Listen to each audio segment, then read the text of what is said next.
bien, merci d'être fidèle à notre rendez-vous, des lundis et vendredis 20h.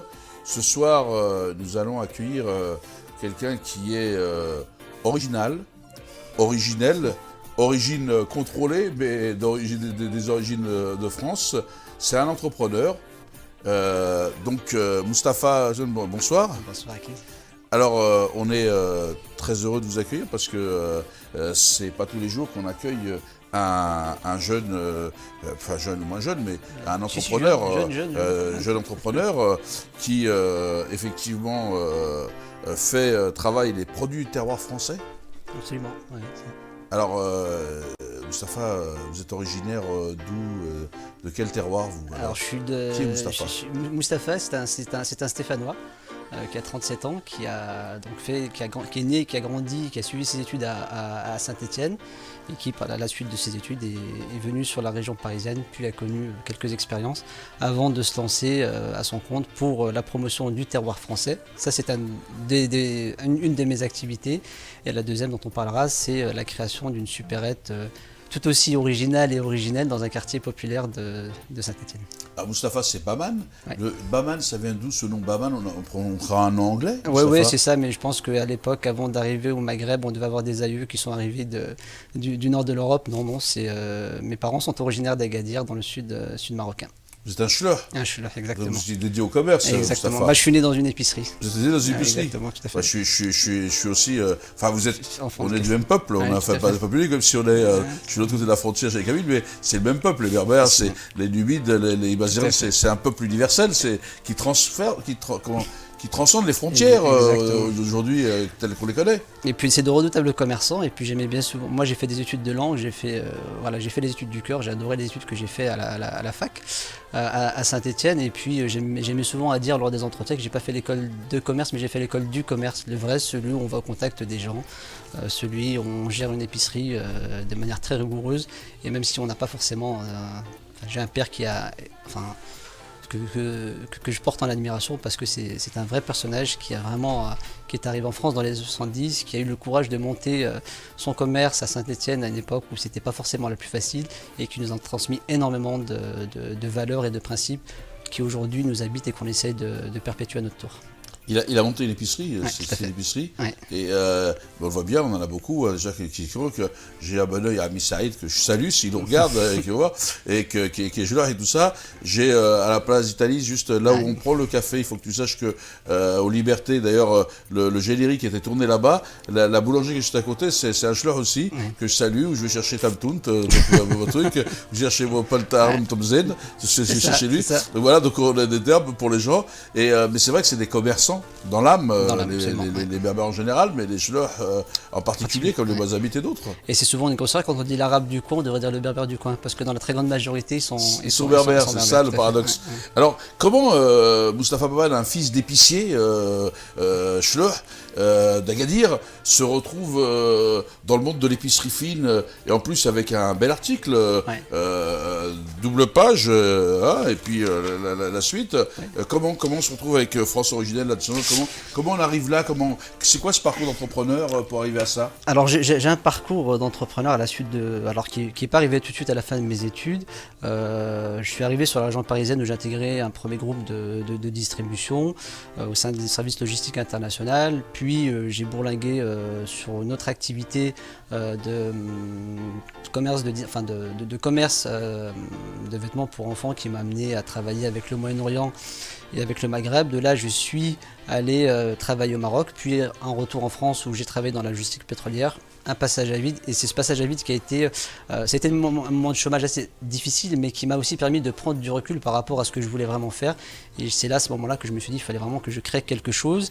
Et comme commerçant un jour, fils de commerçant un jour, commerçant toujours, je me suis dit qu'il faut que je joigne l'utile à l'agréable, c'est-à-dire le commerce que j'ai dans le sang, avec ma formation originelle en langue, pour pouvoir faire quelque chose, c'est-à-dire la promotion du terroir sur les marchés export. Et c'est la genèse qui a découlé sur le démarrage de France Originelle, qui se veut vraiment la promotion des produits du terroir français.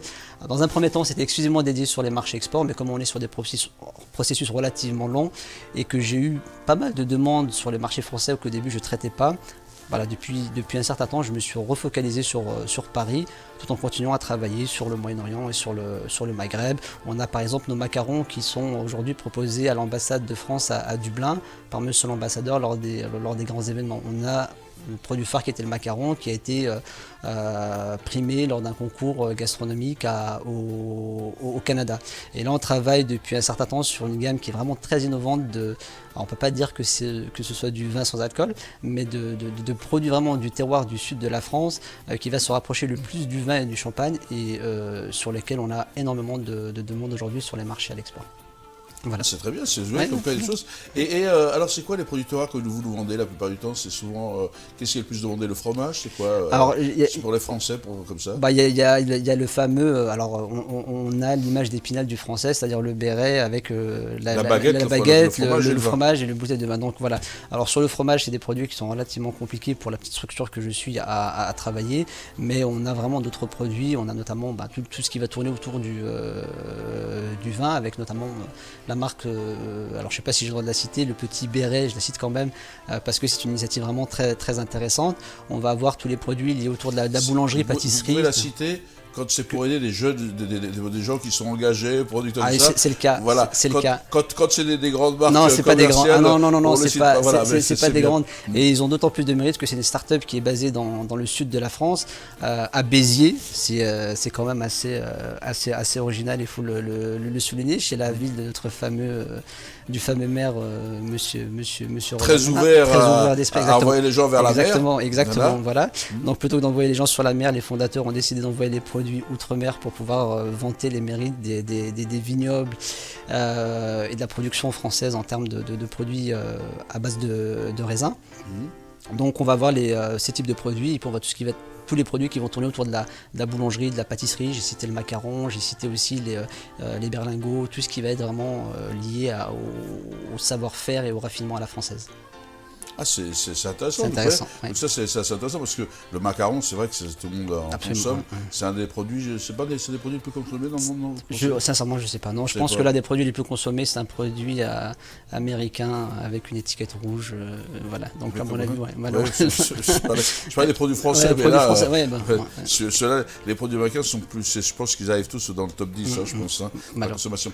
Et donc, du coup, ça marche un peu, cette entreprise. Donc elle existe depuis combien de temps maintenant? Alors, on a lancé l'initiative il y a 3 ans. J'ai commencé à travailler avec ma sœur en ayant des compétences, parce que exporter des produits français, c'est relativement technique. Il y a des réglementations à maîtriser.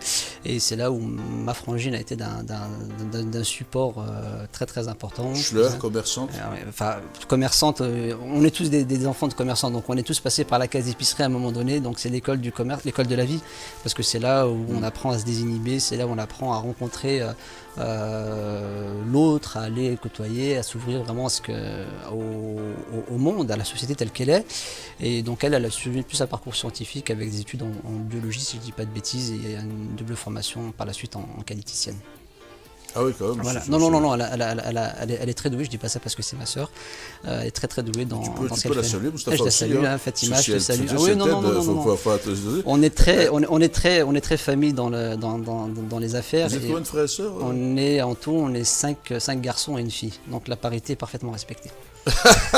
5 garçons et une fille respectée. Exactement. C'est la chouchou, quoi, en fait, parce qu'il y a quelques filles, quoi. Il faudra lui poser la question. Alors, Moustapha, donc du coup, de ce parcours-là, vous avez donc monté cette boîte, donc vous êtes vraiment quelqu'un qui est un entrepreneur, hein, et vous aimez bien ce terme d'entrepreneur commerçant, parce que vous êtes aussi attaché, c'est l'attachement à votre père, à vos origines, pourquoi vous êtes attaché à ce terme de commerçant? Parce que pour moi, c'est un terme qui, pour moi, alors il y a plusieurs métiers qui, à mon sens, sont nobles. On a les métiers de l'éducation, on a les métiers de la santé, on a les métiers du commerce, parce que tout ce qui contribue au bien-être matériel, entre autres, est la résultante du commerce. Malheureusement, aujourd'hui, on a le terme commercial qui est une charge relativement négative, alors que pour moi, le terme de commerçant est quelque chose de beaucoup plus noble, parce qu'on a une éthique dans la manière de faire du commerce, l'importance de la parole donnée, l'importance de ne pas tricher, l'importance de ne pas arnaquer les gens. Et c'est pour ça que je fais toujours cette distinction en disant un commerçant est souvent bon commercial, mais un commercial n'est pas toujours bon commerçant.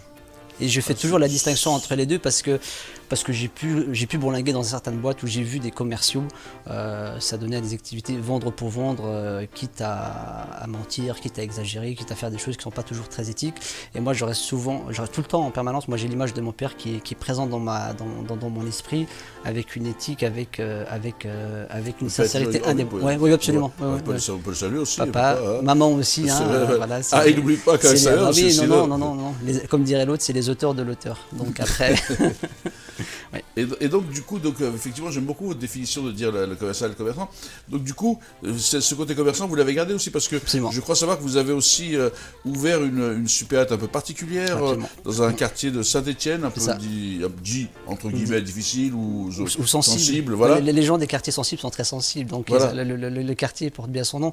Ouais, en fait, c'est une initiative sur laquelle on a planché depuis 2011. Alors, ça a mis un certain nombre d'années à se faire pour un tas de raisons qui seraient très longues à expliquer. Et l'idée pour nous, avec mon frère aîné qui lui avait initialement repris le premier commerce avant de lancer la deuxième supérette. Et l'idée pour nous, c'était de se dire, on est dans un quartier où il y a beaucoup de choses qui sont absentes. C'est-à-dire que dans le centre commercial qui est relativement moderne, on a successivement eu, par exemple, le bureau de poste qui a fermé à maintes reprises. On a le bureau de tabac qui est fermé depuis, je crois, 3 ou 4 ans, si je ne dis pas de bêtises. On a eu la boulangerie qui a fermé aussi à 3-4 reprises. On a la supérette qui a connu en l'espace de 2 ans 3 ou 4 gérants avec à chaque fois une durée de vie qui était extrêmement courte. Et l'idée, c'était de se dire, pour nous, on va essayer de pallier l'absence d'un certain nombre de services qui sont des services du quotidien. C'est-à-dire qu'aujourd'hui, quand vous habitiez le quartier de quand on habitait le quartier de Moreno avant l'ouverture de la supérette, un recommandé pour pouvoir le récupérer, comme la poste était fermé quasiment en permanence, il fallait prendre sa voiture, se rendre au bureau de poste distant de 3-4 km pour aller récupérer un courrier. Pareil pour les services de transport en commun. Si vous habitiez le quartier de Moreno jusqu'à il y a encore une année et que vous voulez acheter un titre de transport, il fallait que vous preniez le bus pour faire 3-4 km au bureau de tabac le plus proche pour pouvoir acquérir un titre de transport. Pour pouvoir envoyer de l'argent au pays, c'était pareil. On avait tout un tas de services du quotidien qui n'existaient absolument plus sur le quartier et on s'est dit c'est absolument injuste. Déjà parce qu'en tant que citoyen, moi, ma mère, mes parents vivent encore dans le quartier, et les amis de ma mère, c'est pas juste. Il y a cette double injustice en se disant déjà ils sont cantonnés, pas pour tous, parce qu'il y en a beaucoup aussi par rapport à cette image où les gens, on a un peu cette image des habitants des quartiers qui voudraient pas forcément vivre dans ces quartiers. Il y en a beaucoup qui sont vraiment très attachés à leur quartier, à leur voisinage, à leur environnement de vie, et on s'est dit c'est pas normal que ces personnes ne puissent pas avoir accès à des services du quotidien. Et donc on a lancé cette supérette de manière on a ouvert en avril 2015, si je ne dis pas de bêtises, avril-mai 2015, et très rapidement on a commencé à ajouter des services de base, photocopie, photomaton. Pour prendre des photos d'identité pour faire ses papiers, il fallait prendre le bus ou la voiture, et comme tout le monde n'est pas véhiculé, c'était souvent le bus, se taper 3-4 km, 5 km pour aller prendre des photos, pour ensuite revenir à la mairie pour faire ses papiers d'identité. Pareil pour la photocopie, souvent il fallait prendre la voiture pour se taper le trajet jusqu'au centre-ville pour aller faire des photocopies. J'ai parlé de la poste, j'ai parlé du relais, j'ai parlé de transfert d'argent, j'ai parlé de tout un tas de choses qui étaient absentes du quartier pendant de nombreuses années. Et donc vous avez, dans ce commerce, vous avez mis toutes ces activités, c'est ça ? Absolument. Le concept, c'est de mettre toutes ces activités ? Absolument. Ce qu'on a essayé de faire, c'est d'essayer de transposer ce qui se faisait en milieu rural, ce qu'on appelle les PMS, les points multiservices, pour pouvoir proposer tous ces services au sein d'une même structure commerciale dont c'est pas le cœur de métier. C'est-à-dire que nous, historiquement, on est des épiciers, c'est-à-dire qu'on vend des petits pois, on vend des boîtes de conserve, on vend des fruits, on vend des légumes. Et l'idée, c'était de se dire, comment on peut faire pour résoudre 2 problèmes. Le premier, c'était quand un service est absent du quartier, qu'est-ce que les gens font ? Ils prennent leur voiture, ils prennent le transport et puis ils se rendent à l'extérieur du quartier pour aller acheter ce service, et généralement ils en profitent pour faire leurs courses. Donc on avait ce qu'on appelle l'évasion économique, c'est-à-dire que les habitants du quartier, au lieu de faire leurs courses dans le quartier et d'avoir ce cercle vertueux économique, quittaient le quartier. Et le deuxième challenge pour nous, c'était d'essayer d'attirer aussi des gens de l'extérieur du quartier pour les amener à utiliser ce service. Je te donne un exemple, à 5-6 km à la ronde, pour de plus en plus de consommateurs aujourd'hui commandent sur internet, ils n'avaient pas d'autre possibilité que de commander et de se faire livrer à 5-6 km de leur lieu d'habitation pour pouvoir récupérer le colis. Et l'idée, c'est de se dire, nous on va proposer ce service et on va progressivement casser cette image contribue à casser cette image négative qu'ont les gens qui n'habitent pas le quartier, en se disant on va leur proposer ce service et on va les attirer. Et je peux t'assurer qu'un an, bientôt 2 ans après le lancement de cette activité de relais colis, on a au quotidien une bonne dizaine, bonne quinzaine, bonne vingtaine de personnes qui ne sont pas originaires du quartier qui viennent et qui se disent finalement tout se passe bien, on vient ici, on découvre un magasin qui est propre, on a un centre commercial qui est relativement bien équipé avec une boulangerie, avec une boucherie, avec une pharmacie. Le bureau tabac malheureusement n'est pas encore ouvert, mais on arrive globalement à avoir cette mixité. Ça redynamise le quartier, quoi. Absolument, absolument. On arrive à générer du flux sur un quartier qui commençait à péricliter et on a des retours des habitants et du quartier et des habitants dehors du quartier qui disent mais c'est super ce que vous faites parce que progressivement vous parvenez à redonner de la vie. Le commerce c'est de la vie. Quand il n'y a plus de commerce, il n'y a plus de lien social. Et progressivement, toute notre idée, c'était de recontribuer à donner ce lien social en mettant en place des services et puis en surfant sur la vague Internet. C'est-à-dire qu'aujourd'hui, beaucoup de services qu'on propose sont le fruit de la digitalisation. C'est-à-dire qu'on va proposer, depuis peu, on se rend compte qu'on peut être une agence de voyage virtuelle parce qu'on peut proposer par exemple des coupons Ouigo pour les gens qui n'ont pas de carte de crédit pour pouvoir commander en ligne. Ils viennent, ils payent en espèces, on leur remet un coupon sur lequel il y a un numéro et avec ce coupon, ils peuvent ensuite acheter leur ticket de bus pour faire Saint-Étienne-Paris, Saint-Étienne-Marseille. Donc progressivement, on est en train de faire aussi évoluer notre métier originel de commerçant, d'épicier, exactement, épicier commerçant, en agrégeant tous ces services, en prenant aussi le volet du digital qui pour moi est une source de développement mais énorme. Et puis ce qu'on essaie de faire, c'est aussi contribuer à notre petit niveau à recréer du lien social et à prendre part à des initiatives plus citoyennes. On va par exemple prendre des jeunes du collège qui cherchent un stage et Dieu sait que c'est difficile pour des enfants de 3e, des collégiens de 3e de trouver un stage et on va les prendre avec nous pour leur expliquer comment fonctionne une entreprise, leur instaurer un peu de rigueur sur les horaires, sur la discipline de travail.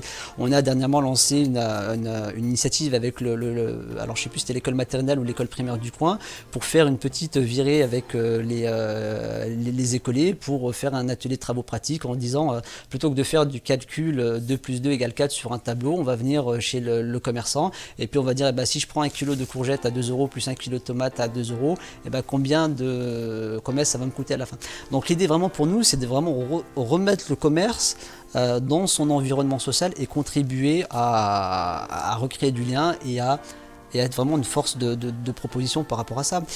L'un des derniers exemples qui moi je trouve est relativement symbolique de ce qu'on essaie de faire, c'est qu'on s'est adossé à une application qui nous permet de lutter contre le gaspillage alimentaire. C'est-à-dire que jusqu'à il y a 1 an, tous les jours on avait des colis souvent qui finissaient à la poubelle, faute d'organisation, faute de temps. Et on s'est dit à un moment donné on peut aussi valoriser ces produits-là qui sont encore consommables parce qu'on va avoir une tomate qui est un peu abîmée, parce qu'on va avoir un produit laitier qui est quasiment dans la date approche, et plutôt que de les foutre à la benne, on va essayer de leur redonner une seconde vie et en contribuant à notre manière à la lutte contre le gaspillage alimentaire. Et c'est super intéressant parce que cette initiative, non content de favoriser, de nous aider à lutter contre le gaspillage alimentaire, fait qu'on a beaucoup de gens qui ne sont pas originaires du quartier qui viennent pour récupérer des colis et encore une fois on est parfaitement dans notre rôle d'essayer de créer de la mixité sociale entre les gens du quartier et les gens qui sont à l'extérieur du quartier. Ouais, comme quoi, hein, c'est passionnant, Moustapha. Et donc là, on va continuer, parce que c'est pas que ça, votre côté militant. Vous parlez des écoles maternelles, primaires, tout ça. Je sais que vous êtes un militant acharné contre l'échec scolaire. Vous êtes engagé là-dessus, non? Oui, absolument. Alors, je suis membre de l'association de l'APREC, qui est l'association de la promotion de la réussite scolaire, qui a aujourd'hui une 12aine d'années d'existence. Et l'idée dans ces quartiers, c'est de se dire, souvent on a des défaillances en termes de représentation. C'est-à-dire que pour des jeunes aujourd'hui, alors soit on va parler de la banlieue ou des quartiers populaires en termes négatifs en disant c'est que des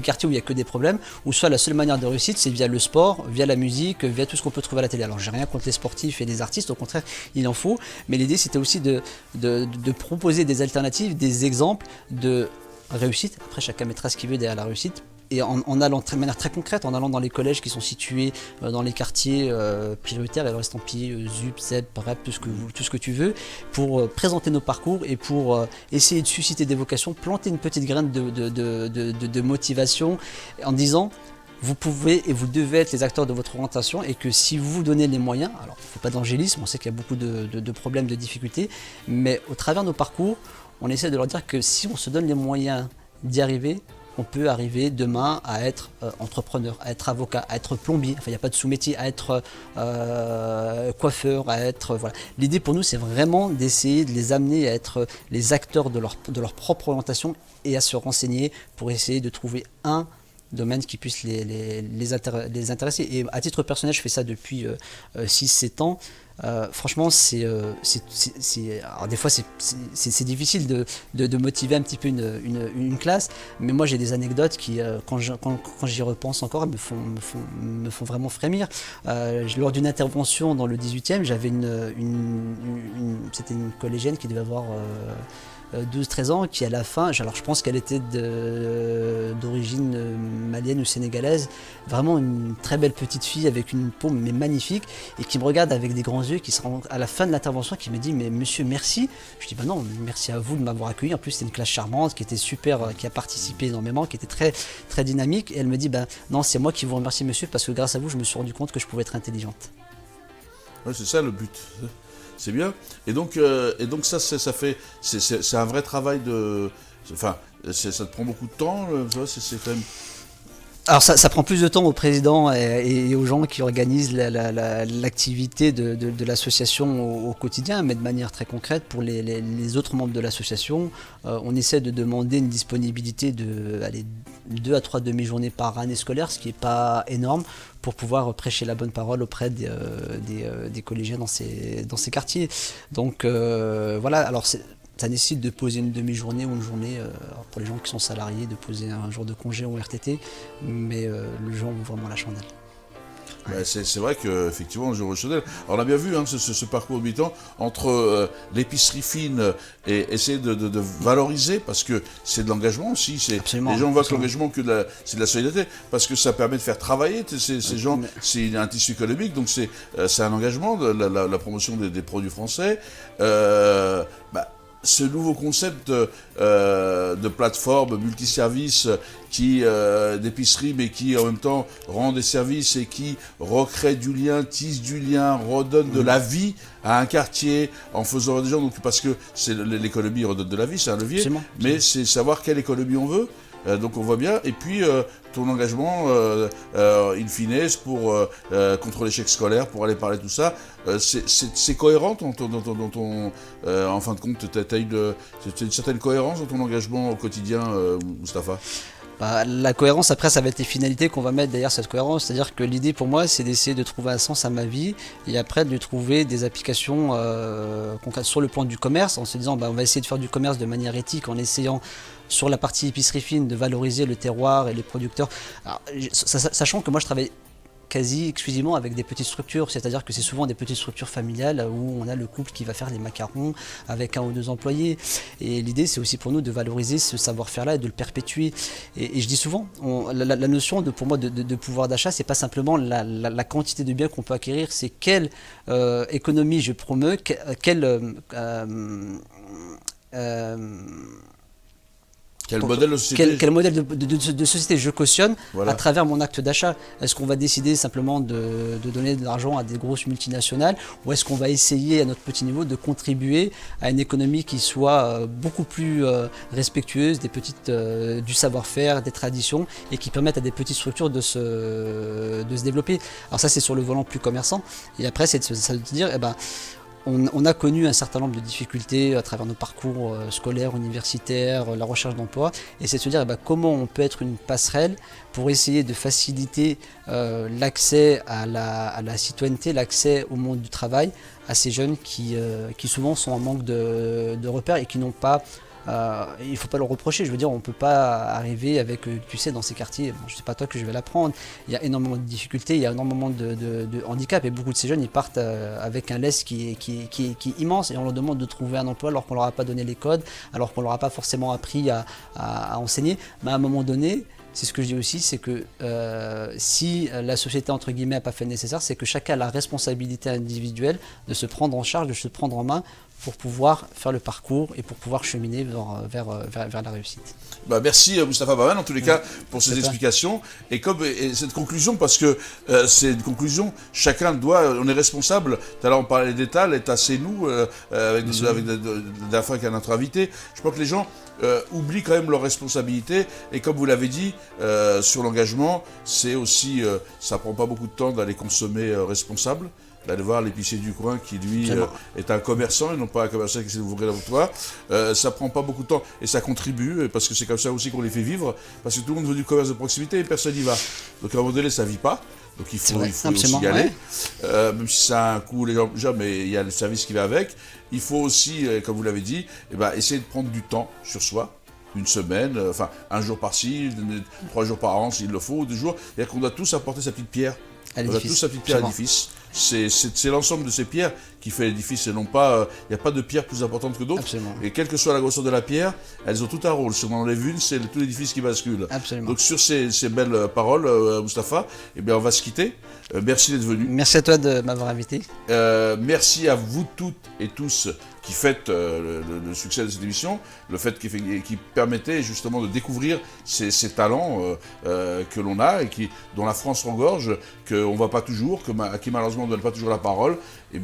C'est votre émission, c'est leur émission, et donc nous on se retrouve tous les lundis et vendredis à 20h avec toujours un nouvel invité dans votre émission Café Mort. Merci à vous de votre fidélité. Bonsoir et bonne soirée.